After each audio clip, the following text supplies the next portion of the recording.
riding superstars, welcome to video 2 of your Competition Success online workshop. I am absolutely thrilled that you're here, thrilled that you're committing to your competition success and learning what you need to learn so you can achieve the results that you want to in the arena. Now remember, this video is all about how to learn your dressage test, and in the next video we're going to talk about how to master the warm-up. So if you need help with any of those two things, it is coming your way. My name is Tash, and like I said, I've been competing for over 20 years and done over 2,000 dressage tests. So I really know what works and what doesn't. And I want to fast track your success so you don't need to make all the mistakes that I did, and you can just go to the strategies that work. I've ridden all horses and trained my own horses, all the way from nothing beginner horses that couldn't do a circle all the way up to Grand Prix. I ride warm bloods, I've ridden thoroughbreds, I ride Friesians, any breed, any type is all good. I love to get to know the individual horse and get results with those horses. I've placed and won in all levels from prelim up to Grand Prix and competed in all state and national level competitions for the last 20 years. Now, I want to get into teaching you how to learn your dressage test, and also in the next video how to master your warm-up.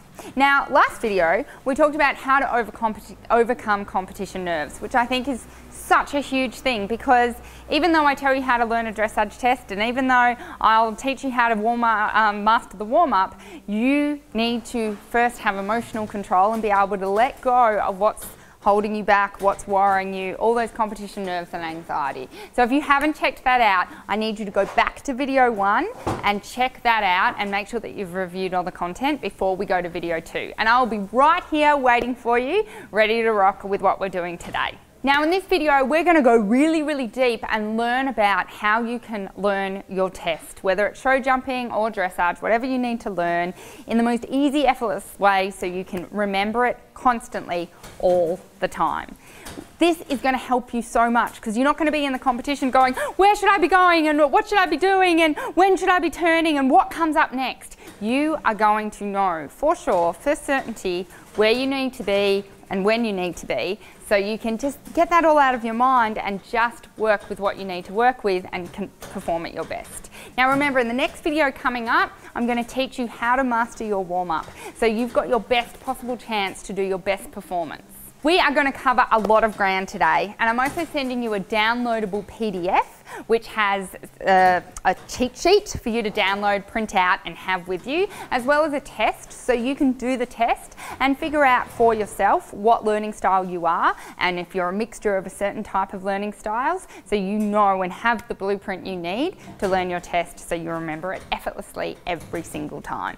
There's a reason you're watching this video. Either you are competing but you're not getting the results that you want, and you know there's some things that are standing in your way of really performing at your best, or you haven't competed yet and you want to know the rules and the secrets and the tips that you need to know to make sure that you can do your best when you go out there. And it's never been a better time to compete, because when you compete you get to measure your progress. It's all very well to progress and sit at home and train, but when you go out to compete you get to measure your progress and you get better faster. Whatever progress and whatever feedback you get, you go home and you train better because of the competition. I love competing, partly and mostly because of that, because I'll get home and I'm motivated to either, and people always say, oh, you won, that's great, and I go, I don't like to win that often, because if I win I start coasting in my training going, but I'm just awesome and I just keep doing things amazingly. No, there is always another level to take it and another level to train. So I like a bad comp. I like it when I come last, because that just pushes me and teaches me that I need to be better, that I need to work on the basics more, and that competition gives me that edge. Now, I've achieved a lot of competition success in my competition career, and I've also helped a lot of riders achieve the success that they want in their competition arena. But it wasn't always like this. I made so many mistakes, and one of those things was not being able to remember my dressage tests. Now I can remember up to 8 dressage tests a day, but back then I had no strategy, I had no idea of how I was going to do it, and I just hoped. Has anyone ever just hoped that it'll work out, that they'll just wing it and it'll be great? And occasionally that worked for me, but most of the time it didn't. I remember I had a client called Julie, and she came to me and she was like, Natasha, I really want to compete, but there's no way I'll remember 2 dressage tests on the same day. I just can't do it. And I was like, that's okay, we can figure this out. And I shared with her and taught her how to learn her test in her preferred style. And she went out to the next competition, and she didn't win. That would make the story too perfect. But she did place.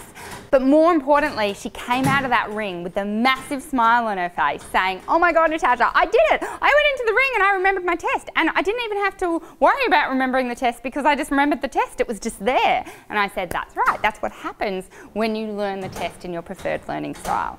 So that's what we're going to look at now. There are 4 different learning styles or 4 different representational systems that you, as a human being, like to use. And there's only 4. Don't worry, there's not like there's 70, there's only 4. You are either visual, which means, you ready?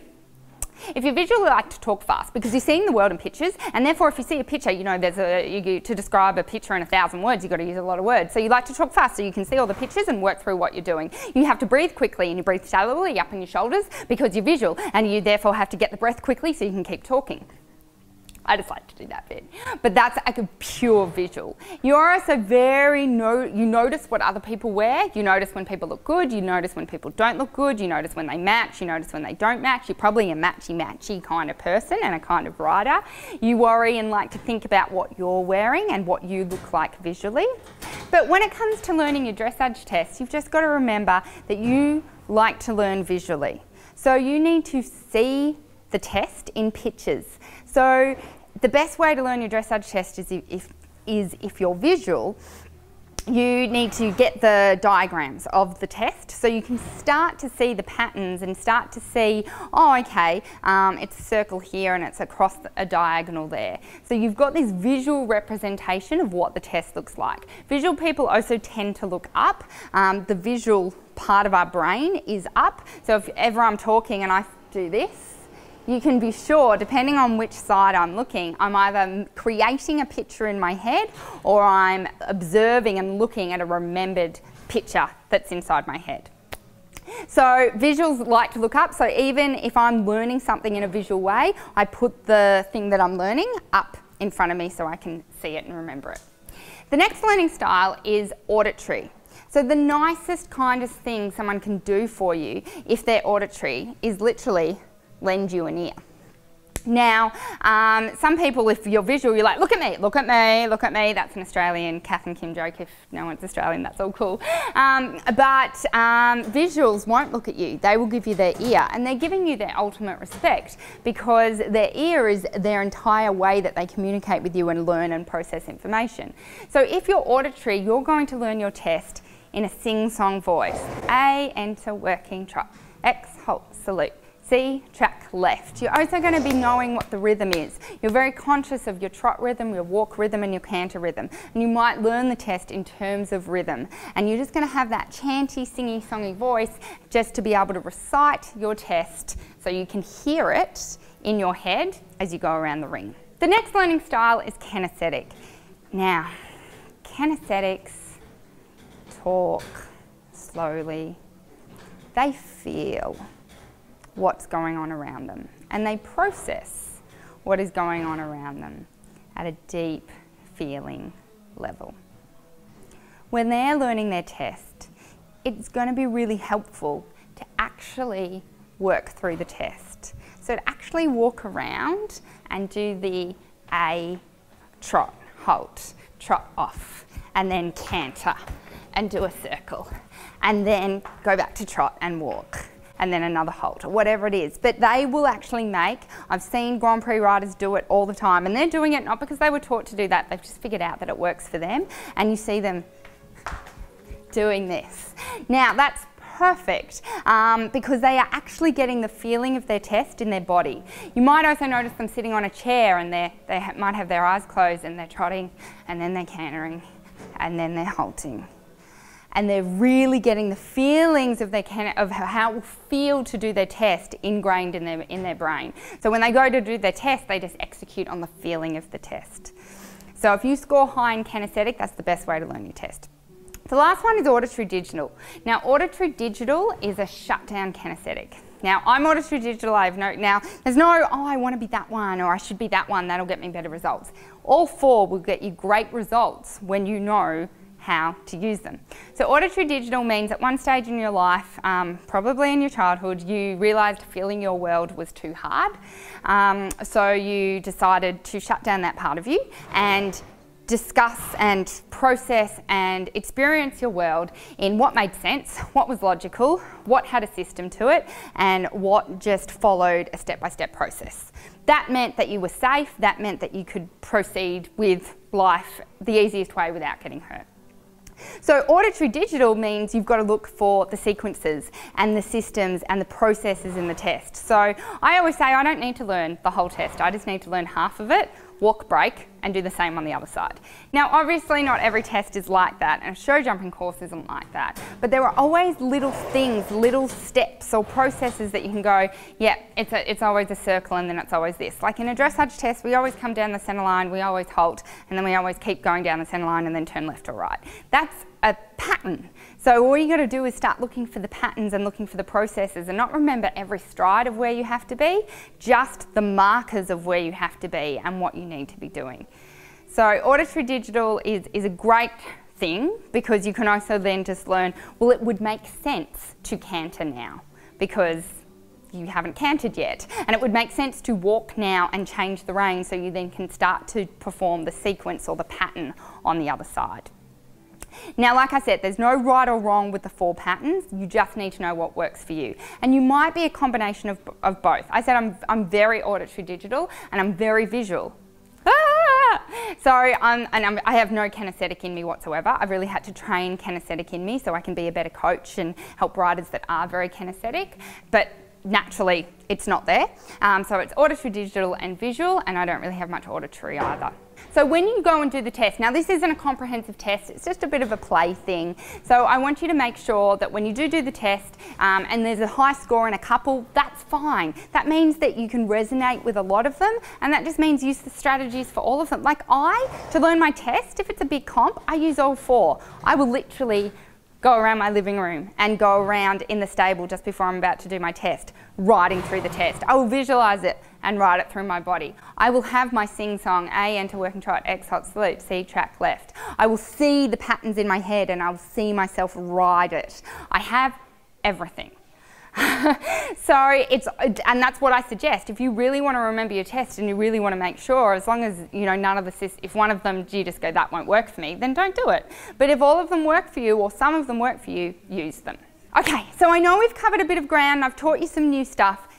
You're okay.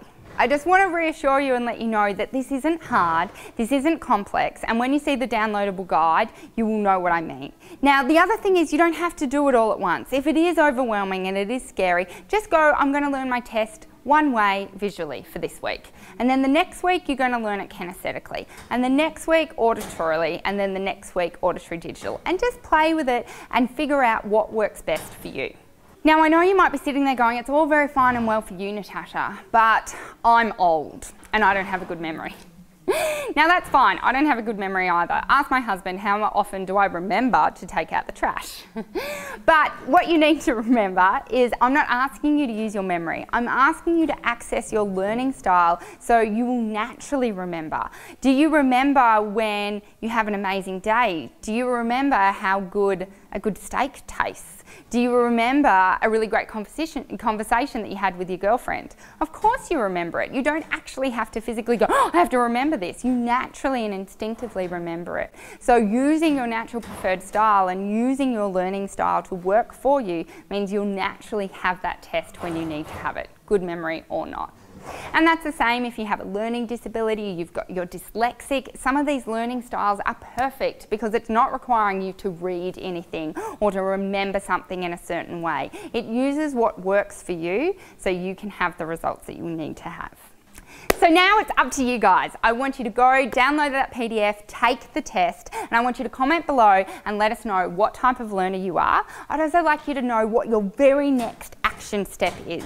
So write down, I'm visual and my very next action step is to learn my test in a visual way, which would be when you look at your cheat sheet that you're going to put it up here, look at it, and then look away from it and see if you can then still see that picture of the circle or the centre line or the diagonal that you think you're going to see.